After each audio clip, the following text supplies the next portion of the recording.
はい、では新年一発目のプレゼンは、クイックスさんです。ではお願いします。なってますね。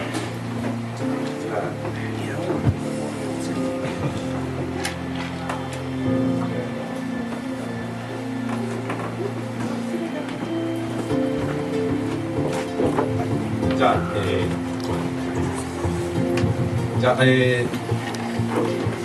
ボトルシップゲームの実践と提案という話をさせていただきます。よろしくお願いします。私は、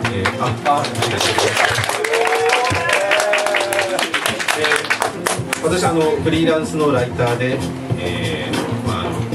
20年以上ほど、ゲームメディアの主にライターをしております。で、いろいろ飛ばしまして、2013年から、インディーゲーム大賞の仕事をしました。これは東京ゲームショウなどに、インディーのブースができたということで、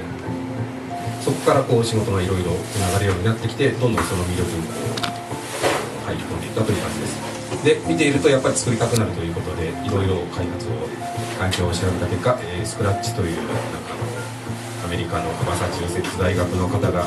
チームで作られているという子ども向けの、プログラミング学習ゲームがあって、それだったらあんまり勉強してなくてもなんとかなるということで始めました。で、2015年からゲームポツポツと作っております。どんなゲームかと言いますと、私が仕事でやっているゲームクロスロール的なものがあるので、それをゲームにしたいなと思って作ったゲーム、こういうのがあります。あとは昔、あったファミコンの前にあったゲーム&ウォッチという、ゲームの、リメイクもアクションゲームを作りました。で、最近は、自分の子供のためにちゃんと勉強してほしいなという気持ちを込めて、計算ゲームで、もう一個今はスクラッチではないんですけれども、こっちの大阪の方で開発をされている方が、無償版も公開している、ノベルゲーム制作エンジンのティラノビルダー、そちらの方でノベルゲームを作っております。私がスクラッチのゲームをずっと作っているその特徴なんですけれど、フォトショップとか、ホームページ作るサイトのやつとか、そういうのをいじってれば、なんとか基本操作が分かるんじゃないかと。あとは、やってることがすごい見て分かりやすいので、プログラムのことをちゃんと勉強してなくてもなんとか理解できるなと。ただそれを発表する際には、ブラウザゲームとしてのみ公開可能なんです。でしかもフラッシュプラグインが必要ということで、なかなか遊べる環境が限られています。 iOS だと、起きますよね。あと公開した際には、本当は子どもたちの、学習用に作ったものなので、それを使ってなんかちょっとストアに出そうとか、そういったことが、できないというか、もともとそういうものでないので、それでいくら頑張ってもなかなか販売ができないと、そういう状態で作っています。そういうゲームの作り方を例えると、私がビットサミットなどでいろいろなゲームを見せていただいたときに、皆さんちゃんと船を作ってると。船というのは海を渡れる能力を持っているということで、豪華客船でもイカダでもちゃんと船を海の進めるものとして作られているなと。で、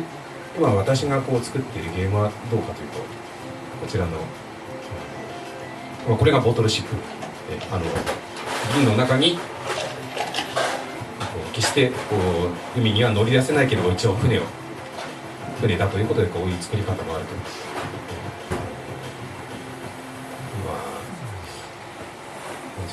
趣味です。趣味でもゲームを作って楽しいんじゃないかなということで、それも一つの、ゲーム制作のあり方なんじゃないかと思います。というわけで、そういったちゃんと勉強してるはずなのに全然頭に入んない、そういうゲームを作った人たちに、なんかきっかけを与えたいなと思いまして、編集さんと相談しまして、ネットのゲームメディアのスプラットの初歩的なゲーム制作の連載を始めます。多分3月くらいから始まると思います。それをこう皆さんに、ゲームを作れる皆さんに読んでいただいて、実際にゲームなんて簡単にできるじゃんと皆さん思われるかもしれませんが、いかにそうじゃないか、そうじゃない人が多いかっていうことをその記事で見ていただいて、理解を深めていただき、ちょっとゲーム興味あるんだけど、そういう人たちにアドバイスするときに、こんなに分かんないんだから、じゃあこういうところもちゃんと教えてあげようかなみたいな感じで優しくこう接していただけると、その記事のやった甲斐があるかなと思います。最後に、左上がスクラッチのプログラム画面で、右下が、ノベルを作るティラノビルダーというゲームの操作画面です。この2つに共通しているのは、こうカラフルなブロックがこうくっついていて、なんか楽しそうというところが共通で、実際両方問題なくできました。何か初心者の方に環境を提供したいなとこう考えられている方がいたら、